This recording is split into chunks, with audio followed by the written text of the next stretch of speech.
Welcome, ladies and gentlemen, to the monastery, the open bar of the internet, the world's greatest shit show, and the place where we, the good brothers and sisters of this most holy of temples, seek enlightenment through the drunkest, craziest, and most batshit ways possible. I am your one and only gaming monk, better known as Mildra, and with me I have a newcomer into the temple. One half of the double-headed monster that is the heretical funhouse, creators of the Gandar realm campaign setting, the one and only Dimitry Ryabchuk. Fuck it, I'm not even gonna try. Hello there. It's nice to be here, and that's fine. You didn't pronounce it. That's fine. Yeah, I can handle Dimitri. But trying to do the rest with I can barely do English as it is. Let alone fair, absolutely. But how are you doing this evening? This cold ass evening? Pretty good, actually. I got some sake. Mm-hmm. Oh, nice. I hope it's warm. It is, yes. Yeah. Sake and vodka are two things that should not be drank cold. I know some people will swear by drinking cold vodka, but it is a free country and you are free to be wrong. And I'm free to enjoy my drink whichever way I want. Yes. Yeah. I just have to give people that bit of shit because I've seen some foul things done to alcohol over the years.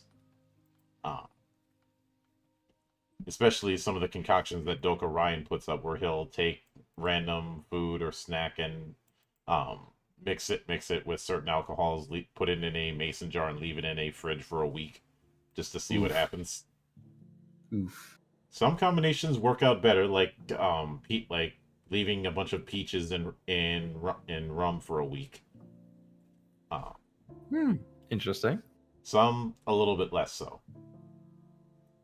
But I suppose the first spot I'll go into is the humble beginnings, the origin story. The villain origin story, depending on who you ask. So, walk me through your first introduction to role-playing games and what made it stick.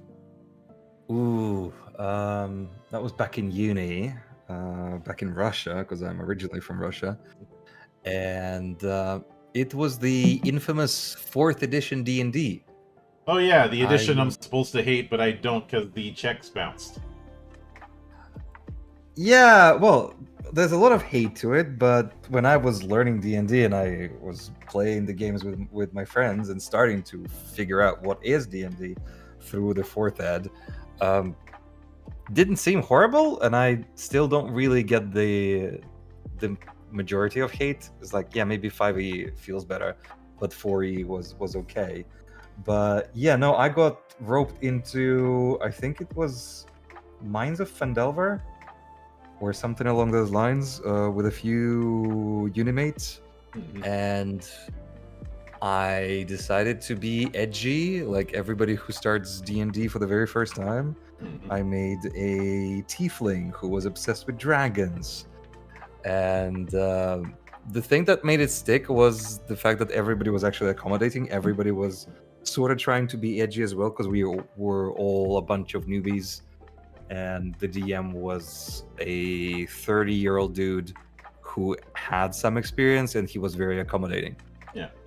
And in all fairness, when it comes to tieflings, I actually like how tieflings were handled in 4th compared to its successors. The big reason for that is in the origin, honestly. In 5e, tieflings are just just half demons essentially, which is cute and all, but in 4th they actually gave an attempt to try and give them a bit more of a backstory. They are descendants of human nobles who made deals. They're with like the opposites of Aasimar.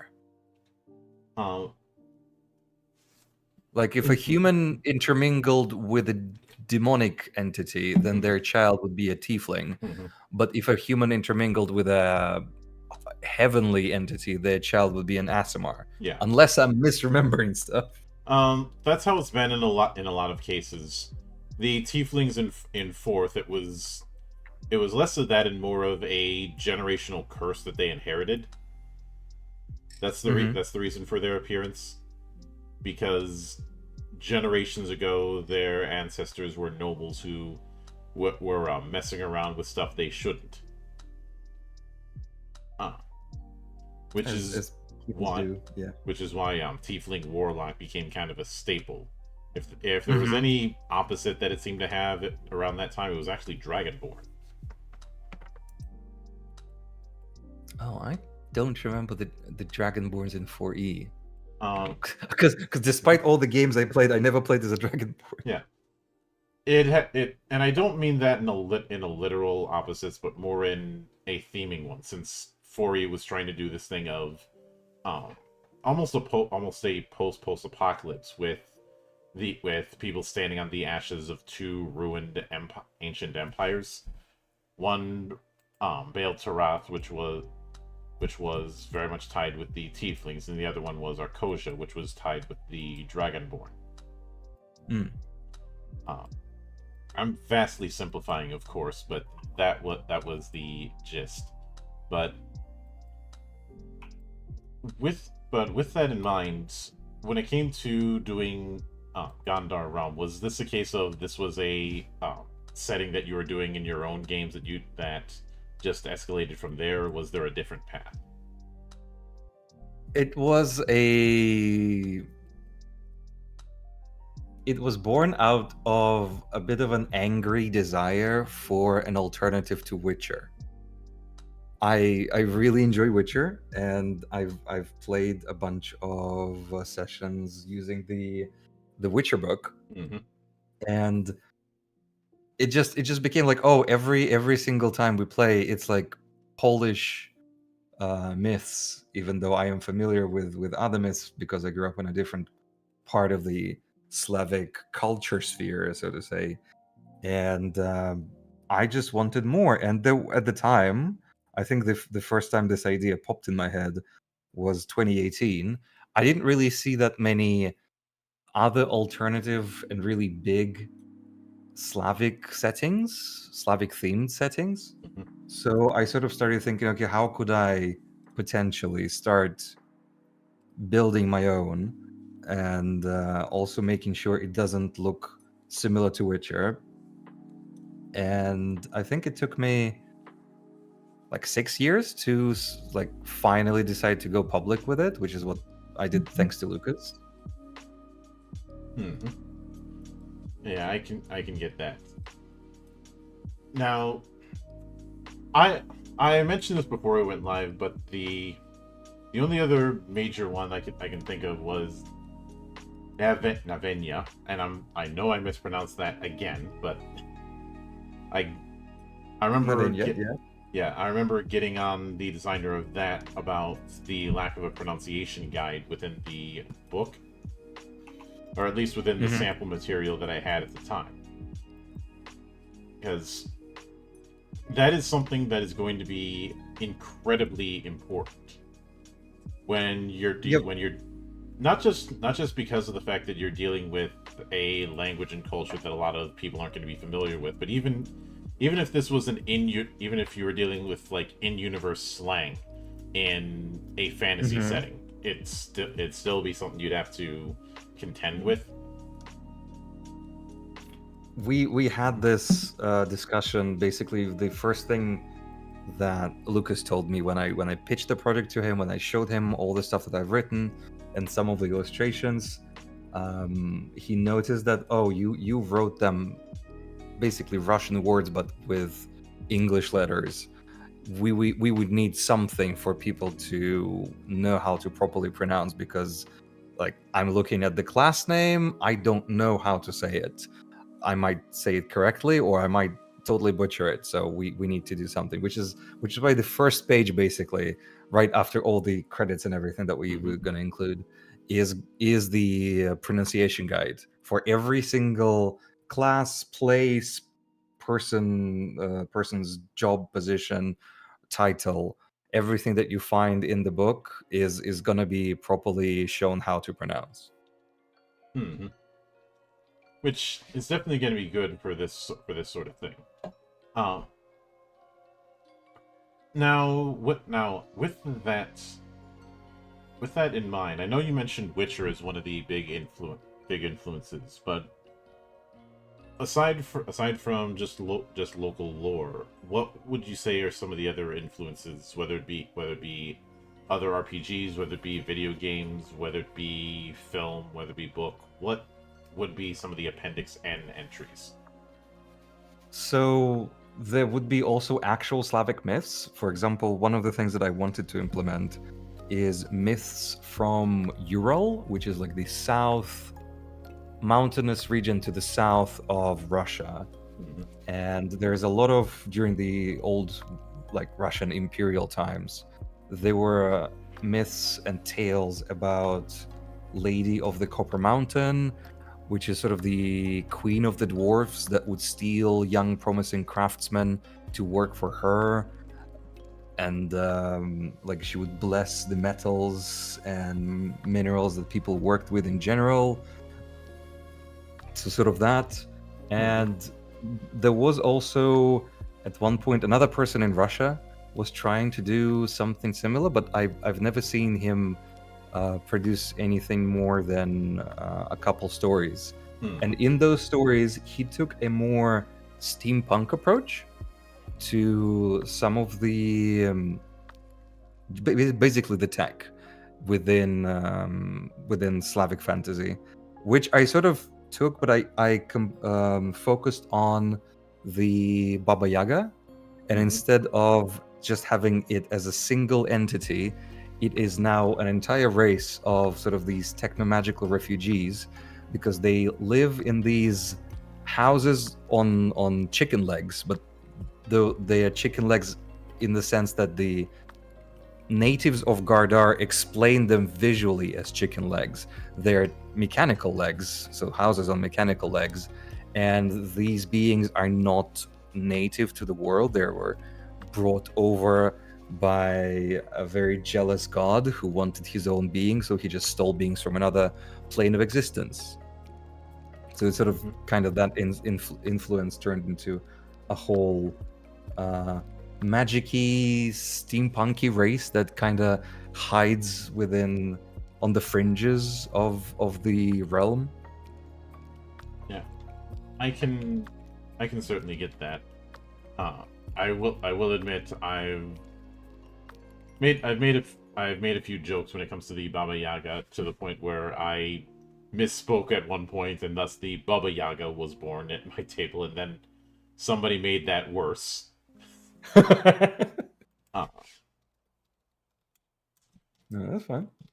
You know, by The world needs more Slavic monsters and creatures and characters. Yeah, and because of that, we ended up getting one of the most blurst miniatures of all time. Oh.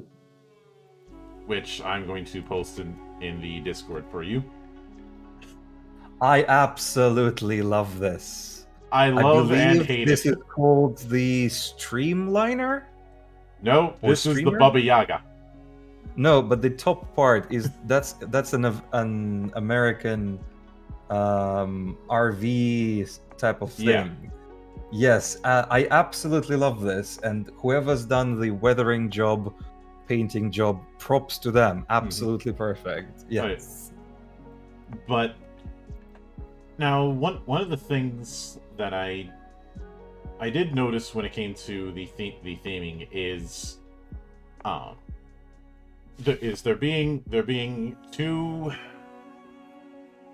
major faiths that are opposed to each other. The faith of the one true God and the faith of the pagan gods of Gandar. Yes. And I can make some, like, obviously some people are going to put two and two together, but thematically, what would the opposition be? Is it a case of one is more order or the other is chaos, like the Gaia and Messiah cults in Shin Megami Tensei, or is it something else? It is more sibling rivalry. The on the cover you can see the great oak, Carcalist oak, that birthed essentially every single deity that exists in the realm, and the one true god, as he calls himself, that the other gods just call him a show off. He was the last one to show up. By the time he showed up from the oak, all other gods have created their own little beings, have started crafting something within the world.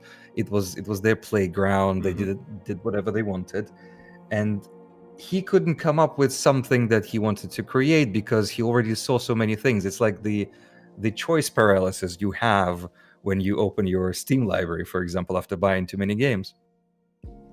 And he decided, somebody surfing too many channels because there's nothing on.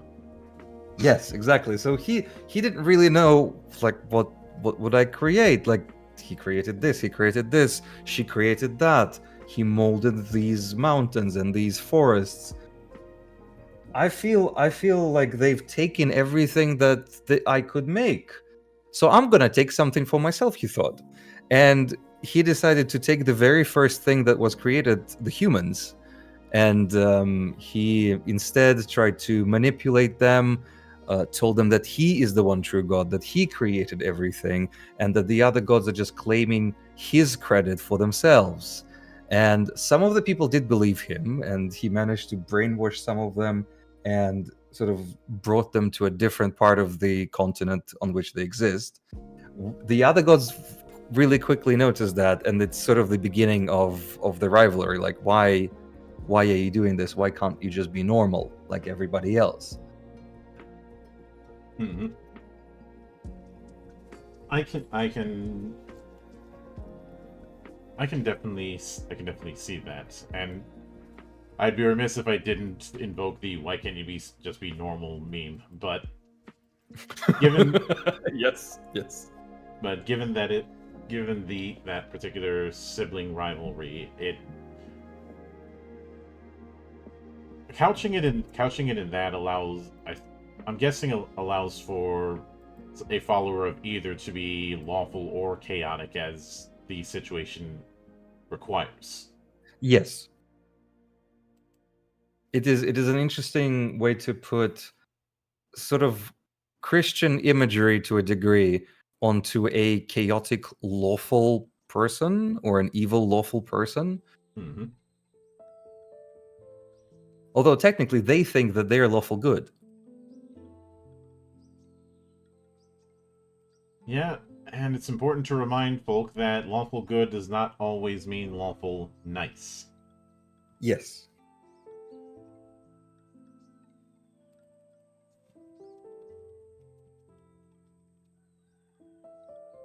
But with that in mind, one of the other major things is the 7 classes that you have. Although in the preview material you referred to them as callings. Yes, it's sort of the callings that people adopt throughout the land. Yes. And I'd like to get a feel for those 7 classes, and what would some of their similarities be to some of the core classes? What would they diverge from in the core classes? Starting with the Inquisitor of Faith, because I think a lot of people would see that and think Paladin. It kind of is inspired by that, but he is more specifically a mage hunter, and it sort of ties to the one true god's despising the magic of the other gods. So his champions are directed to try and suppress any other magic than the magic of the one true god. So the class, while it is a martial class, it does have abilities that allow him to debuff magic, suppress magic, and instead of spells themselves, he has prayers. He uses prayers like the spell slots, kinda. the wizards do. Hmm. I can certainly get that. And I'm guessing his subclasses are all about expanding on either the prayers or the anti-magic kind of thing. Yes, he can either go into a purger, which is a very anti-magic heavy subclass, or a redeemer, which is more prayer slash restorative option. There's also a hermit, so he has three subclasses, and the hermit class is more, he becomes the spokesperson essentially for the one true god, and can manipulate people's will to a degree. Yeah. And with the next one I wanted to ask on the, I believe it's Wolf. Yeah. Wolf. I think a lot of people would look at that and their mind would end up conjuring images of a druid. So where would that? Yes. Again, where would that be similar to a druid? Where would it diverge from it? It is similar to a druid in the sense that it chooses the Wolf can choose a deific circle. Mm-hmm. And that deific circle specifically is tied to the old gods. So in that sense, he is in opposition to the Inquisitor. And apart from getting access to a specific set of blessings, each particular circle grants you specific blessings, you also get access to a specific set of spells. Mm-hmm. So in that sense, it does not turn you into, it doesn't give you wild shape or anything. It's just specific god spells. So in other words, it is leaning into druids, but it's far more leaning into the nature casting more than the wild shape, which I'm perfectly fine with, since druids for the last couple decades have had a problem of being entire parties by themselves, them and clerics. Codzilla has been a thing, although 5e's version isn't necessarily Codzilla, but Cowzilla, cleric or warlock. I mean, with the D&D movie, I feel like druids are gonna be even more wild shape oriented if new people watch just the movie and then decide to try. Oh, that's been a thing since the game, since World of Warcraft's take on druids. True. Yes, that too. But next would be the Dushagub. Apologies for mispronouncing. That was very correct and close. Yes. So props to you on that. Absolutely. Yeah. So Dushagub is the other pronunciation, or the other word for him would be Soulmancer. And he's sort of this interesting, I guess he would be closest to like a mixture of a warlock and a necromancer, in the sense that he can either go towards the soul modification, so he can take souls of the defeated enemies and infuse his equipment with said souls, and there are different effects depending on which particular part of equipment he infuses, and with extra levels, which particular effects can also additionally happen with the souls. Or he can follow the path of the Great Serpent, because within Slavic mythology there is this myth of Zmi Garinich, which is the closest I can translate it is the Great Serpent, which is the proto-dragon within Slavic myths. Mm-hmm. And he can essentially turn into a version of a dragon pact from Dark Souls, if you're familiar. Oh yeah. Yeah, I am no stranger to Dark Souls in my particular temple. Some cases a bit more than others. Mm-hmm. Fair. But next would be the Pevchi. I know I mispronounced that. FG, yes. Um, No, you are correct in this one as well. Very good. Yes. Which- Okay. So a lot of people are going to look at this and think a bard, but I would say that based on the descriptions that you have of this would this be more accurate to say a classic skald, he is more of a Celtic skald. priest? Yes, he is specifically. There's no bardic colleges. He is specifically oriented towards epic songs of the gods, and he has specific. His pathways are essentially either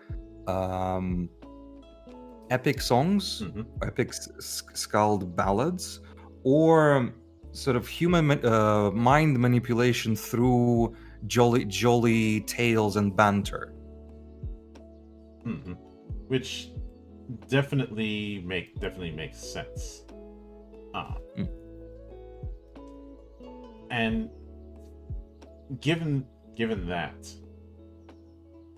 when it comes to aside from the whole spell options thing, because you have access to 3 different spell lists, which I'm guessing gives them a lot of width compared to a standard bard. Mm-hmm. They have like the spell slots and plus the songs that they can perform. There's a limited number of songs, but the songs can invoke additional either buffs or almost like spell effects. Mm-hmm.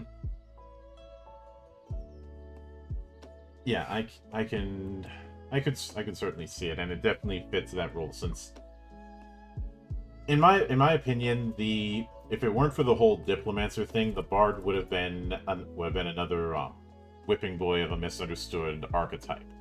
You know, the same given the same treatment that the Ranger has gotten since, honestly, day one when it first showed up in AD&D. True. Yeah, I'm also not really happy with the reputation for the Bard to be. Born dogs. Yes, yes, because it never the Bard class never struck me as lust oriented. It's like some people play it like that. If I were to blame anything for it, and I'm not saying this is the cause, but a factor might be the popularity of the A Bard's Tale PC games. Oh yes, that is probably one of the culprits. I'm not saying that's what the culprit was, but given the kind of storytelling that's in that game, I could see it.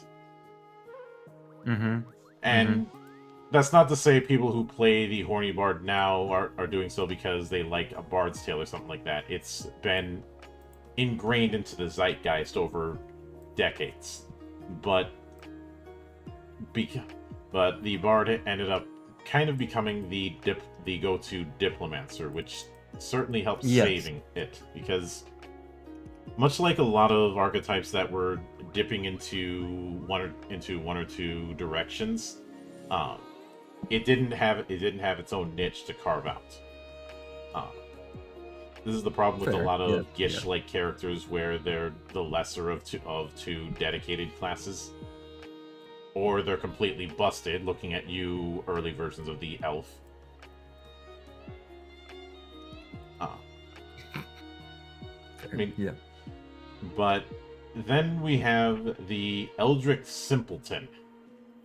Yes, that's probably one of my favorite ones. There's probably no alternative that pops into your mind if I'm correct. Probably not. In fact, the thing that popped into my mind of all things was Rincewind from Discworld. To a degree. So in again, in Slavic mythology, in Slavic tales, there is well, actually I think in English language as well, there's a term God's favorite idiot. Yes. So this is God's favorite idiot, the class, but there's two pathways as usual. Because in Russian language there is a word blazheny, which means essentially blessed, and yurodivy, which essentially means cursed.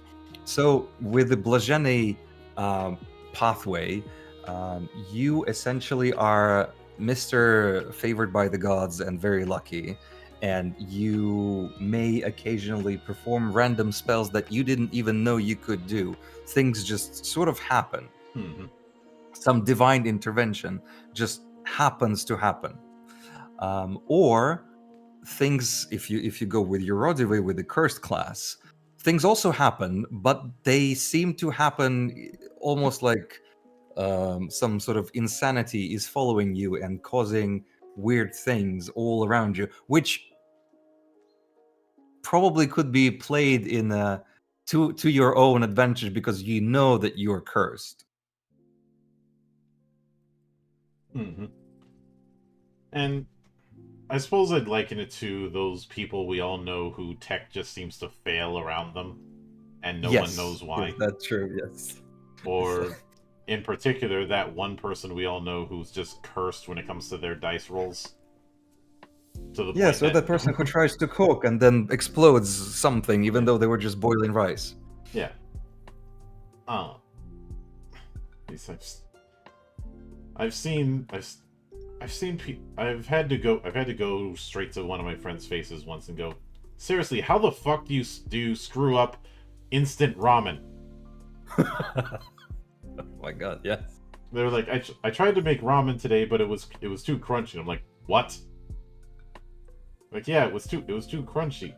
It was, It's that meme about why did nobody tell me that you need to add hot water to your tea? It's like how have you been doing it before? I think worst case scenario, it's a case of I'm giving you a 5-second head start before I grab you and suplex you. Yes. I normally don't go that far, but when somebody is that level of what the fuck are you doing, I can't help myself. Sometimes a lesson needs to be learned, and what's a greater teacher than pain? But True, yeah. the next one on the list is the Yaga Acolytes. Yes, and this one is a bit of an artificer, but it's more of a offensive person because it's based in the Baba Yaga mythology in the Yagini race. They have two primary things connected to their culture. One is Izba, which is the house on the chicken legs, Mm-hmm. and a stupa, which is the levitation barrel-like thing. Because it's called the stupa in Russian. I don't even know how to properly describe it. But essentially, it has some technomagical crafting, but Mm-hmm. then the pathways that it can go into are either stupa or isba dependent, and if it's a stupa, then it's essentially an aerial menace towards other enemies and maybe players if there's some PvP happening or whatever. Or it's a siege encampment in the form of an Izba that the person can summon. Mm-hmm. There are limits on how often or even where the Izba can be summoned, but it can be outfitted with a range of weaponry, and it can be upgraded to have more than just one weapon slot. Like it can have, for example, a flamethrower or an arcane tower or Mm-hmm. a standard ballista. So if you need something for a siege, the Yaga Acolyte technically can provide something for a siege. And it definitely sounds like that, even though there is some degree of spellcasting, it is doubling down on on essentially magic items, which is what I've always felt the artificer is supposed to be doing. Whenever it came to them casting like any other caster, I always that never would sit with me. Mm-hmm. It is mostly an engineer class. Yeah. Mm-hmm. I feel like it would be artificer should be the kind of class for people who played the engineer job in Team Fortress 2, for instance, or played Yes, Torbjorn yes. in Overwatch. Very, very correct. Yes. The analogy I often use is they don't throw a fireball at you. They build a gun that shoots fireballs and shoot that at you. Basically, yes. Or they make a bomber somehow. I don't know. Yeah. And in fact, a lot of times when people play Artificers in some of my campaigns, the approach that they've taken is carpet bombing. Yes, yes. Why That's just good. make a bomb when you can make them in bulk? Delete the enemy from existence. Also known in certain militaries as accuracy by volume. Yes, yes, true. my country is known for that. I think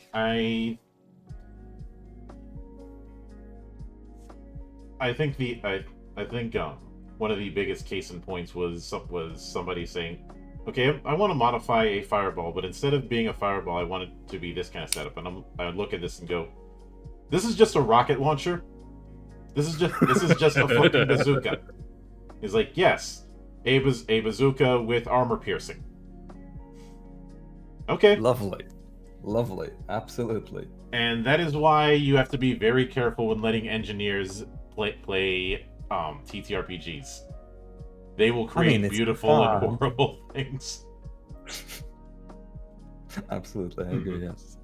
But with that said, when it comes to the Yaga acolytes, do they have a spell list, or is it that they have a item list that they can summon? They have a spell list, and technically both, but their spell list is very limited because they are not like the magic within Gardar and the magic that we know from sort of the standard D&D in that sense. That's not the magic they're used to. So they have a set of items that allows them to do their own stuff, and they have a tiny access to some of the spells, like identify or heat metal, dispel magic. If like one of the later level spells is fabricate, for example, that is useful.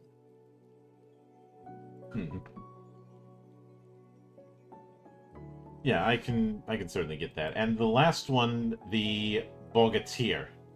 Yes. It is basically the opposite of the Inquisitor, because this class is specifically praising the old gods, the pagan gods that are the enemies of the one true god, and he is also kind of like a paladin-ish, but he can go into either a like a paladin of nature, of the land itself. So he dedicates him instead of just dedicating himself to the gods, he dedicates himself to the Carcalist oak that birthed everything essentially in the land, and he gains a bunch of earth powers, similar to, there was this Greek myth about, I keep forgetting his name, the guy, the son of Gaia. As long as he walked on the land, he was essentially unbeatable, and only when he was lifted off of the land did he lose his powers. So it's sort of that idea, but without the lifting. And then the other path is specifically going deeper into the old gods beliefs, old gods magic. And this is where it also kind of becomes a bit eldritch. He has, in this path, he has access to a spell list, and he can boost any of those spells with a risk of getting an exhaustion. So essentially, he chooses a god he dedicates himself to, and not only does he have spells, but he can also additionally boost those spells. If he gets 3 exhaustion, he needs to roll and not die, hopefully. Yeah, what you described ended up reminding me of the Warden class in 4th edition. One of many classes Kinda, that yes. didn't didn't make the jump, even though some people I've seen some people say that that just reskinning the paladin could make the 4E warden, and I'm like, no. The big thing with the warden is that they're essentially defenders of the land, but also using that connection to nature to transform themselves. You know, turning their legs into roots so that it's impossible to force move them. No. Some of the spells do allow you to do that. Yes, you can even summon certain things to aid you. Yeah. And with that in mind, if the Inquisitor of Faith is a anti-mage, is the Bogatyr kind of a gish?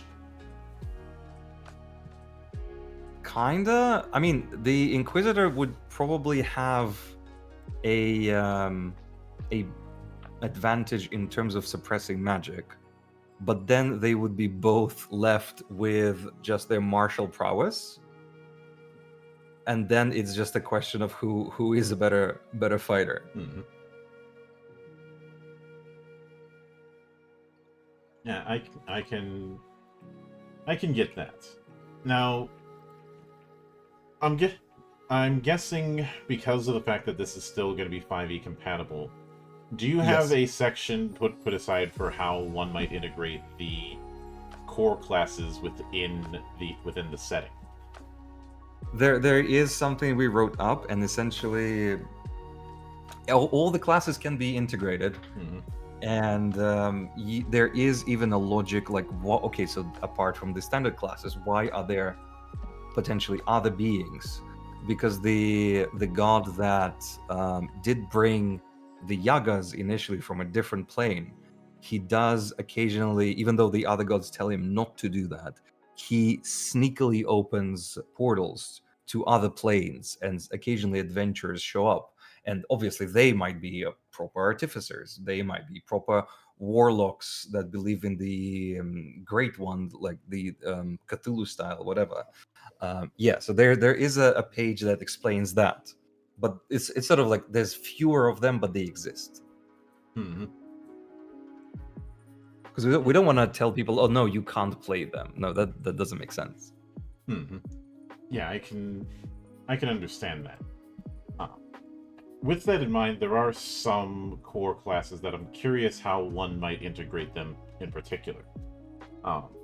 Because of who I am, I kind of have to play to my gimmick and ask how one might integrate monks into Gandar. Oh, they are essentially limited in any sort of magic, because again the plane that you probably came from has a different set of gods, has a different set of magic practices and magic philosophies. So you are incredibly how would I say it? You are at an incredible disadvantage initially, unless you decide to pledge yourself to a particular let's call it a god system, either a one true god and be a monk of the one true god, or a monk of the old gods. Then you would get access to either blessings or maybe even a condition for spell casting through the belief in the old gods or the one true god. Yeah, your abilities in general don't change. Yeah, I figured that one would be a tricky one to go with, and of course, if one doesn't want to go that route, they could just take the monk and just make a pugilist. Yes. Just I speak the universal language. Punch. Punch. Exactly. Yes. In that same vein, what about, say, wizards? Since you have a very specific kind of spell casting within this system. The like if there is a prepared spell, it will not work if it's a prepared spell from the other plane, unless you are able to find a similar spell and then prepare that. So you have to actively go and search. You again, this sounds punishing, and I agree. But yeah, you have to find, essentially, maybe go and consult other mages in the pagan cities, or maybe hook up with the Yagas and figure out how to basically relay your spell book into the Gardar version of that spell book. After that, all of your spells that have, like, you've recorded in the spell book before, they will be usable. So you don't lose them permanently. You just need to find a way to reconnect them. Mhm. Which is understandable. And I'd imagine when it comes to certain subclasses, that would be a case where the GM might have to veto some of them if they're setting specific. That is a very broad question, but yes, yes. I mean, at the end of the day, while there is this explanation part, the DM might decide, like, no, all of the spells and all of the abilities from Faerun, they work just as they used to in Faerun, but now in Gardar. Or maybe from, if somebody made a character from, for example, Theros, sure, it still works just like it did before, and sure, we would be fine with that as long as people are having fun. Yeah, no, obviously, there's no royal road when it comes to this sort of thing. But in keeping the tone, I'd imagine some subclasses would certainly be discouraged. What immediately comes to mind is, say, the Purple Dragon Knights, because that's something that's very much tied to Forgotten Realms. And also, dragons are sort of considered evil within the setting. So they would be at a disadvantage even from, how would I say it? Lore perspective, if they try to position themselves like, oh, Would that I also am this mean great. Dragonborn as a race would be discouraged, or at least They would, like, they can show up in the setting, they would just be looked down upon. It's like, you are probably a spawn of the Great Serpent, aka you are like 100% evil probably, and whatever you do, you're gonna try and like hoodwink us or cheat or whatever.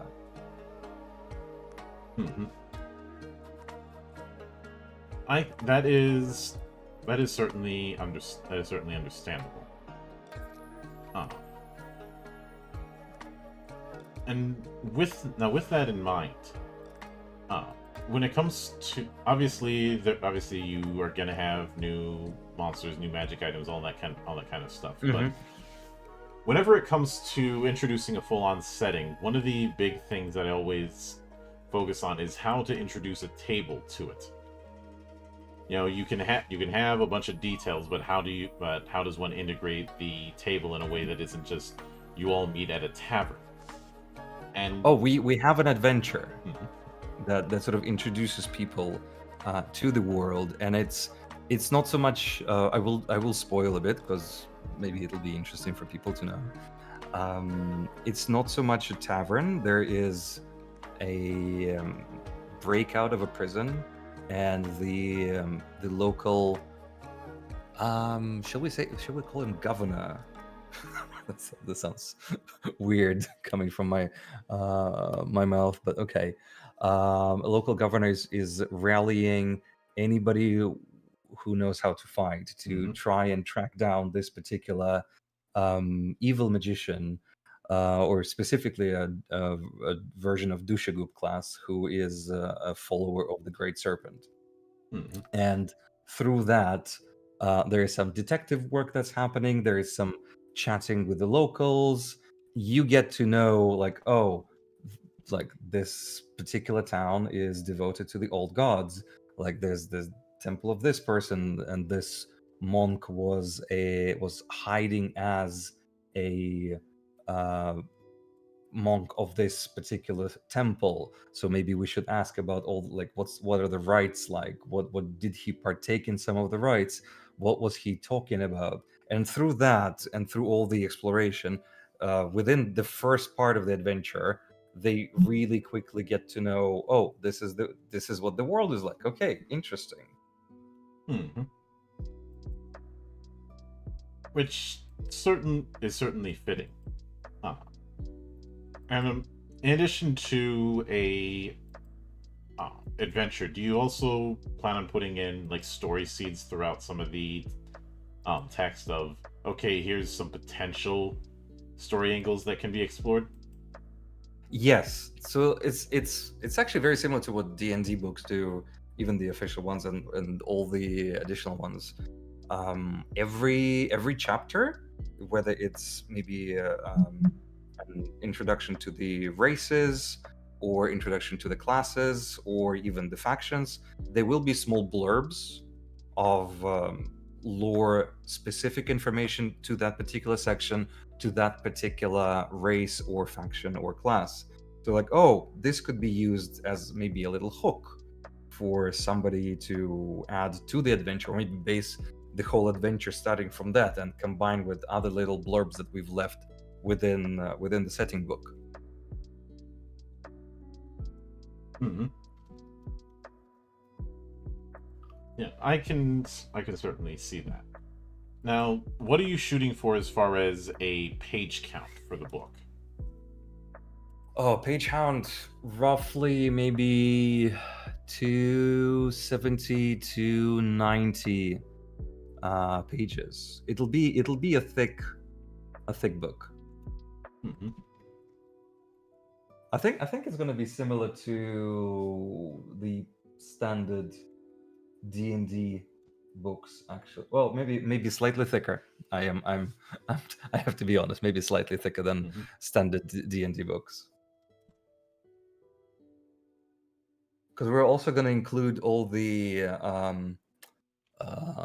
custom parts that the backers on the Kickstarter might want, and that's going to balloon the book a bit. Yeah, which is understandable. But I will definitely be looking forward to seeing how it developed. It's been coming along nicely given the amount of time since you guys are... Okay, I have to laugh at this. The current amount raised is 1,337. I'm laughing at this because I am completely mature in my in my discernment. Yes. For those who do not speak the language. If you don't get it, I'm not explaining it. First rule of comedy: never, ever, ever, ever, ever explain the joke. Never explain it. Never explain the joke. I agree. Yes. We're currently at 1,337, and we're at 39% actually, and we still have 40 days to go. So there's still time, and we did chat amongst ourselves if we're comfortable with the workload, and we opened a few extra slots on the Gandar Artificer pledge because it was apparently very popular among the people. People wanted to have their own workshop with their own artificer, with their own artifacts connected to that particular workshop. So yeah, it's going pretty good. Which I will certainly look forward to. And with that said, I do want to sincerely thank you for taking the time out of your schedule to come all the way to my monastery and enjoy the madness that happens here. Thank you for inviting me. It's been really nice. And anytime you see fit to return, the door is always open. As I often say around here, drinking is not mandatory, but it is encouraged. Yay. And, of course, a sincere thanks goes out to everyone who took the time out of their schedule to come onto the show and enjoy the madness. And there will be plenty more where that came from, as there always is here, on the open bar of the internet. But until then, on behalf of the good brothers present and not present, my name is Mildra, I am your gaming monk. Stay fucking frosty, everybody!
無意を無通縁無構想上洛が上長年関税を往年関税を延年重心期